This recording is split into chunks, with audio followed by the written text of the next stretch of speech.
Hello everyone, সকলে কেমন আছো? আশা করছি তোমরা সবাই ভালো আছো আর আমিও ভালো আছি। চৈতালির ফ্যামিলি ব্লগে তোমাদেরকে স্বাগত জানাই। এই ফার্স্ট টাইম আমার এই নতুন চ্যানেলে আমি ভিডিও, আশা করছি সম্পূর্ণ ভিডিওটি তোমাদের ভালো লাগবে। তো চলো বন্ধুরা, ভিডিওটি শুরু করা যাক। ফার্স্টেই দেখো, আমি গোপু সোনাকে ঘুম থেকে তুলে নিয়ে চান করিয়ে দিয়েছি। জানো তো বন্ধুরা, আমি সকাল সকাল গোপু সোনাকে চান করাই না। আমি গোপু সোনাকে আগে তুলে নিয়ে গোপু সোনার মুখ টুক ধুয়ে নিয়ে তারপরে ড্রেসটা পাল্টে আমি গোপু সোনাকে খেতে দিয়ে সকালে আমি এইভাবে রেখে দিই গোপু সোনাকে।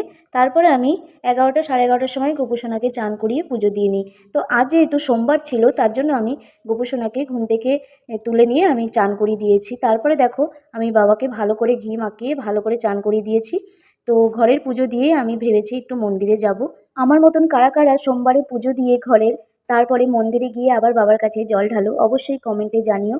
তো সবাই কমেন্টে হর হর মহাদেব লিখতে ভুলো না। তো দেখো বন্ধুরা, আমি বাবা ভোলানাথকে ভালোভাবে মুছিয়ে দিয়েছি। তারপরে দেখো, আমি বাবাকে তিলক লাগিয়ে দেবো। তো আমি এই তিলকটা অশ্বগন্ধা তিলক লাগাচ্ছি। তো তোমরা কারা কারা অশ্বগন্ধা তিলক লাগাও অবশ্যই জানিও।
তো চলো বন্ধুরা, এবার আমার পুরো ঠাকুরঘরটা তোমাদেরকে দেখাই কিভাবে আমি সাজিয়েছি। এইগুলো সব আমাদের গাছের ফুল। তো তারপরে ঘরের পুজোটা আমার সম্পূর্ণ হয়ে গেল। তারপরে আমি চলে গেছিলাম মন্দিরে। তো আমাদের এখান থেকে 5 মিনিট যেতে লাগে মন্দিরে। তো মন্দিরে আমি খুব একটা ভিডিও করিনি, বাবাকে তোমাদেরকে দেখাবো বলি বাবার ভিডিওটাই করেছি। আমি ভিডিও করতে অতটা পছন্দ করি না কোনো মন্দিরে গেলে। তো দেখো বন্ধুরা, আমি এসে দেখছি আমাদের বাড়ির হাঁসগুলো কিভাবে চান করছে। তাই ভাবলাম তোমাদেরকে একবার দেখাই। আরও হাঁস রয়েছে ওইদিকে, কিন্তু এই কটা দেখছি বেশ চান করছে, মজা করছে, তাই ভাবলাম তোমাদেরকে দেখাই। তোমাদের কেমন লাগছে অবশ্যই কমেন্টে জানিও। তারপরে তো বিকেল হয়ে গেল, রাজকে পড়তে বসিয়েছি। তো রাজ তো পড়ছে। তারপরে রাতের রান্না রয়েছে আমার, আর ও এদিকে পড়তে থাকুক, ও মন দিয়ে পড়াশোনা করছে যেহেতু, ও পড়তে থাকুক। আর আমি রাতের রান্নাটা কি করব সেটাই একবার দেখছিলাম আর ভাবছিলাম যে কি করা যায়। তো দেখো, আমাদের বাড়ির যে হাঁসগুলো দেখলে, সেই হাঁসগুলো এতগুলো ডিম পেড়েছে।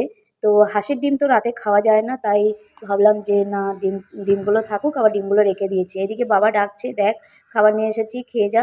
তো বাবা এদিকে সেও আর বোঁদে নিয়ে এসেছে। তো সেও বোঁদে খেতে তোমরা কারা কারা ভালোবাসো অবশ্যই কমেন্টে জানিও। আর আমার তো খুবই ভালো লাগে সেও বোঁদে, সেওটা আমার খুবই ভালো লাগে। আর বোঁদেটা খুব একটা ভালো লাগে না, যেহেতু মিষ্টি মিষ্টি আমার খেতে খুব একটা ভালো লাগে না। কিন্তু সেও আর বোঁদে একসঙ্গে মিশিয়ে দিলে একটু ভালো লাগে খেতে। তো জানো তো, বাবা অনেকটাই সেও বোঁদে নিয়ে এসেছে, তাই ভাবলাম কিছুটা বোঁদে ফ্রিজে রেখে দিয়ে আসি। আর সেওটা জানো তো খুব গরম ছিল, মানে এই সবে ভেজে সবে এনেছে। আর সেওটা বয়ামের ভিতরে এখন রেখে দিলে যদি নরম হয়ে যায় তার জন্য রাখিনি। আরও দেখো কী কী নিয়ে এসেছে। বাবা সকালে ড্রাই ফ্রুটস খায় তার জন্য নিয়ে এসেছে, আর মিল্ক শেক যেটা বানিয়ে খায় তার জন্য দেখো এদিকে খেজুর আর বাদাম, কাঠবাদাম এগুলো সব নিয়ে এসেছে। আরও কী কী যেন নিয়ে এসেছে। তো তোমরা দেখো, আমি তোমাদেরকে দেখাচ্ছি এক এক করে। তো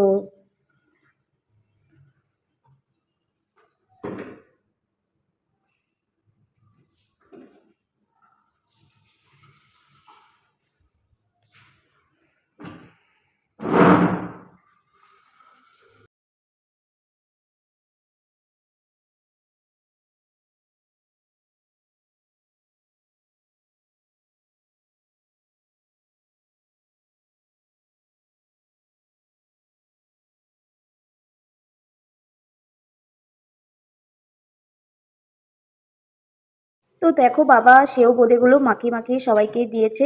তো রাজের কিছুটা খাওয়া হয়ে গেছে আর আমি খাবো বলে রেখে দিয়েছি।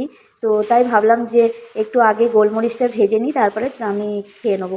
তো দেখো গোলমরিচটা ঠান্ডা হতে হতে আমার তাহলে পেস্ট করাটা খুব ভালো হবে। তার জন্য আমি কড়াইতে দেখো কিছুটা গোলমরিচ ভেজে নিচ্ছি, কারণ গোলমরিচের গুঁড়োটা সবেতেই কাজে লাগে। তো চট করে আমার খুব ভালো লাগে গোলমরিচের গুঁড়োটা থাকলে রান্না করতেও। তো আমি তার জন্য আগে খালি কড়াইতে আমি গোলমরিচটা একটু গরম করে নিচ্ছি। তারপরে আমি ঠান্ডা হয়ে গেলে হালকা হালকা উষ্ণ উষ্ণ গরম থাকাকালীন আমি মিক্সিতে করে নেবো। খুব গরম থাকলে মিক্সিতে দেওয়া যাবে না।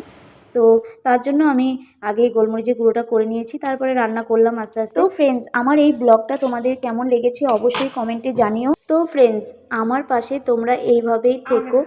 আর যদি আমার এই ভিডিওটি ভালো লেগে থাকে অবশ্যই আমার চ্যানেলটিকে সাবস্ক্রাইব করে দিও, লাইক কমেন্ট করে আমার সাথে থেকো, পাশে থেকো। আর বন্ধুরা সবাই সুস্থ থেকো, ভালো থেকো, বাই।